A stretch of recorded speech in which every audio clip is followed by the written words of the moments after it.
อันนี้ดอกลำโพงอันนี้นะพี่น้องเนาะถ้ามันอยู่แถวเขตท่านไหนผลเขาเอิ้นบักเพอเบอร์ปากเป็นอันนี้นะห้อยอุตูโอนตนนี่ดอกลำโพงส่วนกาแฟแม่เท้าอีกเติมแล้ว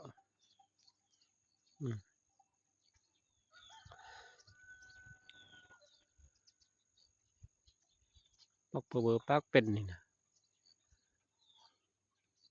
ย้อนตูสูตาบสาบอยู่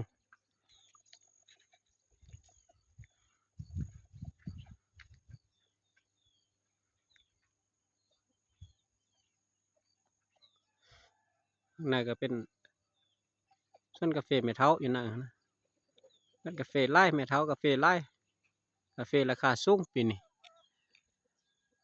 สนุกอมอมันนี่ใต้กาแฟอมอ่อนปลากาแฟเบิดส่วนกาแฟเบิดอมอ่อนนะสนุกเขาจะเอาเงินค่ากาแฟกิโลหนึ่ง80 ปลายพันนี่ก็ส่วนกาแฟแม่เท้าหมดเลยนี่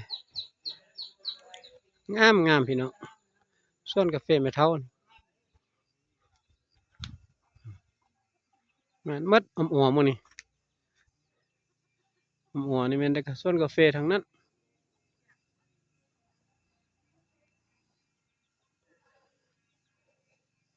แม่เท้าปลูกกาแฟไล่พุ่นลงพุ่นมันมดอมอ่อนมันเองเต็งซื่อๆเนี่ยอ้ายงอมให้พอบานลงทางคือเก่าแหละไม่ดินส่วนยามส่วนกาแฟแม่เท้าพอบานนะ